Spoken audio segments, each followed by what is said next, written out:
Olá, caros alunos.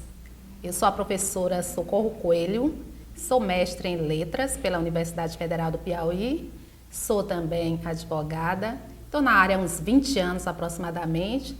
Nesse momento eu ministro aula na Faculdade Santo Agostinho e também no Instituto Camilo Filho.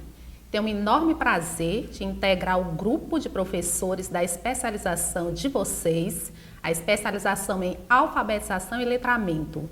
A minha incumbência é ministrar para vocês a disciplina Gêneros Textuais, Leitura e Escrita.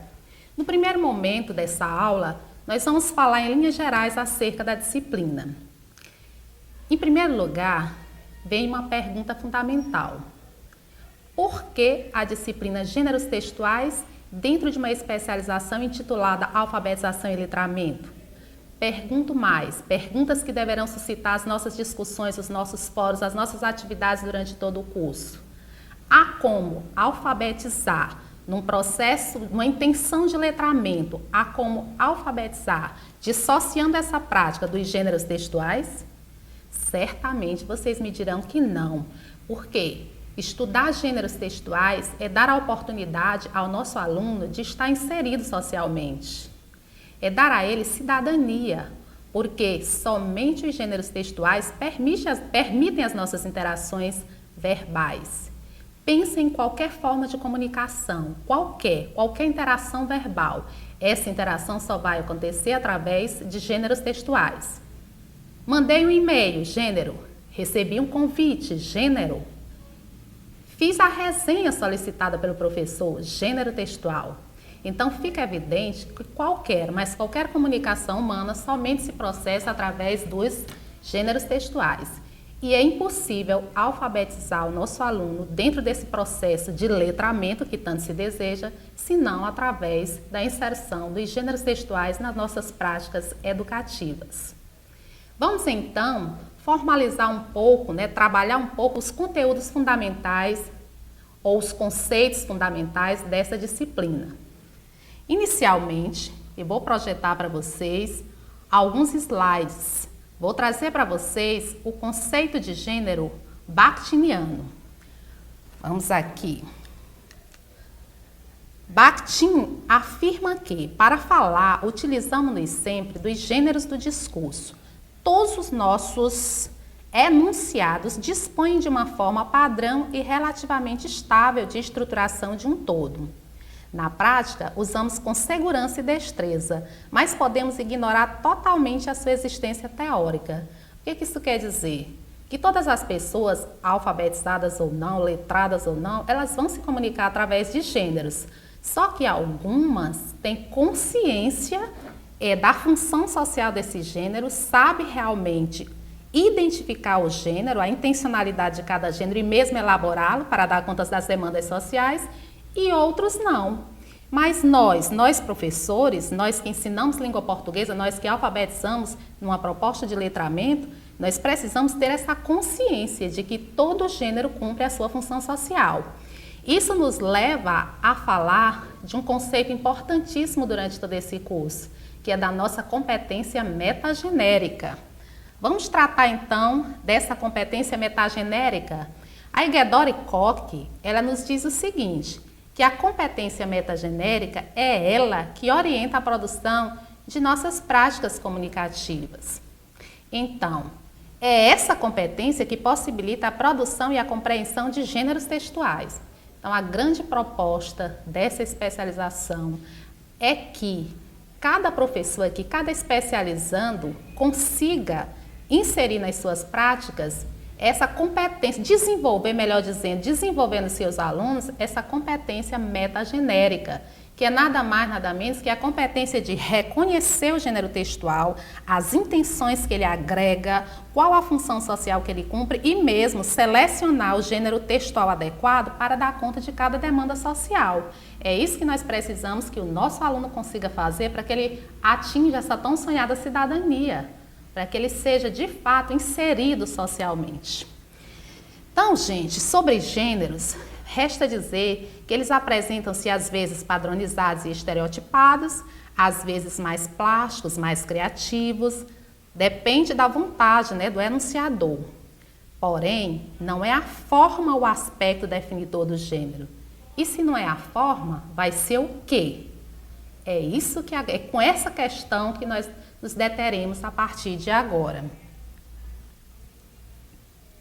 Eu vou apresentar para vocês um texto bem interessante, uma notícia que foi veiculada na Folha de São Paulo em 2005 e que teve uma repercussão em todo o Brasil.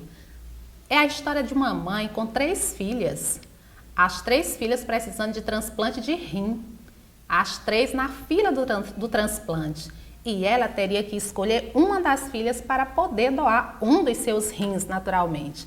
Então a notícia foi veiculada assim, notícia intitulada Final Feliz. Após receber o rim da mãe, Ana Paula René Marques deixou o hospital ontem. A mãe, Isilda, com Ana na foto, teve de escolher qual das 3 filhas iria receber o órgão. Final feliz. Após receber o rim da mãe, Ana Paula René Marques deixou o hospital ontem. Aqui é o que eu acabei de falar para vocês. Mas o que eu quero dizer dessa notícia é o seguinte. Veja o que essa aluna, uma aluna, a Júlia Portela, aluna do curso de Comunicação e Multimeios da PUC de São Paulo. Olha o exercício de criatividade que ela desenvolveu a partir dessa notícia. Veja bem, eu vou ler para vocês e eu tenho uma pergunta interessante para ser feita diante dessa leitura. Eu quero saber se eu ainda estou diante de uma notícia ou se agora eu estou diante de um novo gênero textual. E que outro gênero textual seria esse? Ok? Então vamos lá, vamos ver aqui o exercício de criatividade desta aluna. Final feliz? Ingredientes. 3 filhas com grave problema renal que há 4 anos fazem diálise e esperam um órgão na fila de transplante. Uma mãe que possui apenas 2 rins e, deste modo, apenas um disponível para transplante. Um hospital do rim na Vila Mariana, zona sul de São Paulo. Um médico especialista em transplante de rim, uma equipe de apoio para esse médico. Modo de fazer. Pegue as filhas, leve-as ao médico e faça-as descobrir a grave doença. Deixe-as em banho-maria. Pegue então a mãe e dê a notícia a ela, dizendo também que ela terá de escolher a qual filha doará seu rim. Reserve. Pegue novamente as filhas, dê também esta notícia a elas. Este procedimento causará grande ebulição de sentimentos, angústias, ansiedades, tristezas, etc. Espere então que esfrie. Convoque as 4 para que decidam juntas qual das filhas receberá o rim. Aguarde um certo tempo para que elas se resolvam. Enquanto isso, vá juntando o dinheiro necessário para o transplante. Resolvido? Então leve a mãe e as filhas ao hospital do rim e faça com que encontrem o médico e sua equipe. Entre então com a mãe e apenas uma das filhas para a sala de cirurgia. Faça o transplante e deixe as outras 2 filhas esperando na fila do transplante. Retorne com a filha transplantada e a mãe para casa. E leve as outras 2 filhas para o hospital fazer diálise. Final feliz? Então, caras alunos, caros especializandos, a pergunta é: esse novo texto que eu acabei de apresentar ainda é uma notícia? Ainda tem na sua essência a função social de uma notícia? Ou se trata de uma receita? Esse é o questionamento que vai permear, inclusive, um dos fóruns de vocês. É um dos questionamentos.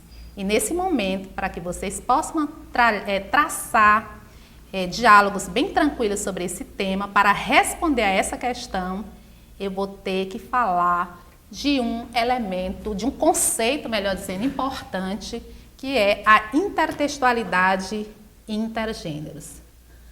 Esse fenômeno, ele é inerente ao mundo, ao estudo dos gêneros textuais. É possível que um gênero dialogue com outro gênero. Neste caso, a notícia, ela dialogou com o gênero receita. O gênero notícia dialogou com o gênero, se apropriou do gênero receita, da estrutura do gênero receita. Mas a pergunta é: É uma receita ou é uma notícia? Respondam com tranquilidade. Trata-se de uma notícia. Ninguém vai para a cozinha preparar um prato tão complicado desses. De fato, eu estou diante de uma notícia. E por que eu posso chegar a essa conclusão? Porque a função social desse texto continua sendo a de informar o drama vivido por essa mãe. Continua sendo de dar uma notícia. E esse fenômeno alusivo a essa hibridização, a essa mescla de gêneros, é o que a gente chama de intertextualidade intergêneros. Gravem bem esse conceito que vocês vão precisar muito dele. Intertextualidade intergêneros. Falar de gêneros textuais pressupõe uma pergunta. Afinal de contas, como eu posso construir os gêneros textuais? Onde está a matéria-prima dos gêneros textuais? E aí é que nós vamos encontrar as chamadas tipologias ou sequências tipológicas, que são basicamente 5. Para eu construir qualquer gênero textual, mas qualquer mesmo, uma carta, um conto, uma crônica, uma resenha, uma monografia, uma tese de mestrado, para eu construir qualquer gênero textual, eu vou precisar basicamente dessas 5 tipologias. A narrativa, a descritiva, a expositiva, a argumentativa e a injuntiva. Nós trataremos nos próximos encontros, de forma detalhada dessas tipologias, mas por enquanto, basta dizer a vocês que elas constituem a matéria-prima dos gêneros textuais. E mais, dizer que um gênero não vai conter uma só tipologia. Normalmente, os gêneros possuem diferentes tipologias. Agora, o que eu tenho que fazer? Eu, como professor, o que eu tenho que ensinar para o meu aluno? Que ele precisa identificar a tipologia predominante em cada gênero. Porque quando eu identifico a tipologia predominante, é que eu vou poder dizer de que gênero se trata. Além, é claro, de observar a função social. Por exemplo, o gênero aula, esse gênero que está acontecendo aqui agora, que é um gênero predominantemente oral. Qual seria a tipologia predominante desse gênero? A tipologia predominante nesse gênero é a exposição. Naturalmente que o professor não só faz exposições. O professor, às vezes, ele é muito injuntivo quando ele diz: prestem atenção, façam as atividades, comecem a estudar. E aí já fica a dica para vocês, as sequências injuntivas são imperativas, servem para ordenar, para orientar. Onde é que eu encontro essas sequências? Quais são os gêneros que costumam ter sequências injuntivas ou tipologias injuntivas como predominantes? Por exemplo, qualquer manual de instrução, ele tem sequências predominantemente injuntivas, de orientar. Entendeu? Outro gênero bem injuntivo, mas bem injuntivo mesmo, são as receitas. Você diz na receita, você toda hora está usando imperativos. Você diz assim: misture todos os ingredientes, bata no liquidificador, unte a forma, deixe por 30 minutos no forno. Todos esses verbos estão a serviço disso. Estão garantindo, são marcas que eu encontro naquele gênero. Mas muito bem, o que eu estou querendo dizer a vocês com tudo isso? É que existe um outro conceito que vocês precisam dominar. Esse conceito, por exemplo, de dizer que uma aula, a aula que a professora Socorro está ministrando agora, que ela tem diferentes tipologias, que ora eu sou injuntiva, que eu sou predominante expositiva, que ora eu sou argumentativa, que ora eu posso narrar uma situação, eu posso descrever uma situação. Isso tudo vai dar a garantia a vocês de que os gêneros eles não são puros, eles têm diferentes tipologias. E no caso em tela, a aula é um excelente exemplo disso, só que uma dessas tipologias é predominante, é a tipologia na aula, a expositiva. Vamos explorar um pouco mais essa questão tipológica?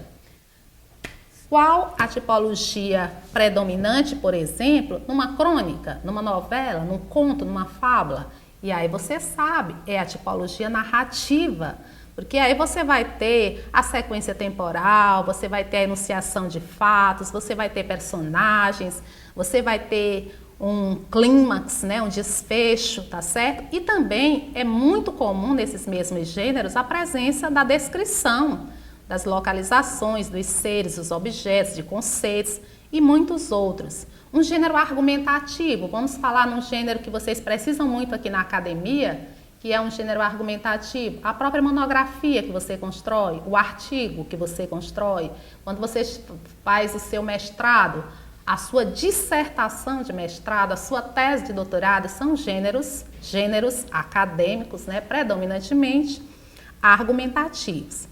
Outro exemplo assim de injunção, já falei da receita, já falei dos manuais de instrução, mas gêneros muito injuntivos são as propagandas. Compre batom, seu filho merece batom. Quem não lembra, né, do tanto que essa propaganda conseguiu alavancar tios, pais, gente de todo tipo para consumir o batom garoto, né? Um pouco antiga essa propaganda, mas que teve repercussão, teve, bem injuntiva, bem persuasiva. Muito bem. Essa fala que eu estou fazendo para vocês é no sentido de dizer a vocês o seguinte, que essa presença de vários tipos textuais em um gênero, ela é chamada de heterogeneidade tipológica. Gravem esse nome, é mais um conceito fundamental para os fóruns de vocês, para as atividades, para a própria prova que será feita, para que a gente possa avaliar o desempenho de vocês aqui durante essa disciplina. O nome desse fenômeno de várias tipologias inerentes ao mesmo gênero é heterogeneidade tipológica. Muito bem. Eu vou aqui apresentar para vocês um gênero. Vou aqui fazer uma pergunta sobre esses conceitos que eu acabei de tratar. Eu quero saber, está projetado aí na tela para vocês, eu quero saber se se trata de uma tirinha ou se se trata de uma receita. Vamos testar aí a competência metagenérica de vocês, vamos testar aí a capacidade de identificar esses gêneros. No primeiro quadrinho vocês têm aí, simpatia para afastar homem. Pegue um tufo de cabelos, as unhas dos pés e das mãos, junte com pedaços de sua calcinha velha. Jogue tudo numa panela e ferva durante 2 horas. Depois, é só convidar o moço para jantar. O que vocês me dizem? Estou diante de uma tirinha? Eu tenho aí a estrutura da tirinha, não é? Tenho tudo de tirinha, mas eu tenho elementos típicos de uma receita. O que eu estou, gente, diante dessa situação textual? Pela minha competência metagenérica, o que eu tenho? Que gênero está aqui? E aí, essa eu vou dizer para vocês, mas vocês terão muitos desafios nesse sentido. Você está diante de uma tirinha que mistura essa linguagem verbal e não verbal e que tem sempre esse teor de crítica bem-humorada. Você está diante de uma tirinha.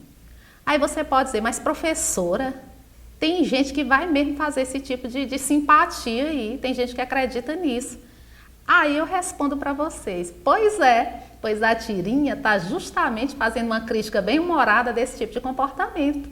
É uma tirinha, certo? Muito bem. Eu gostaria agora de falar para vocês acerca da importância de estudar os gêneros, tá certo?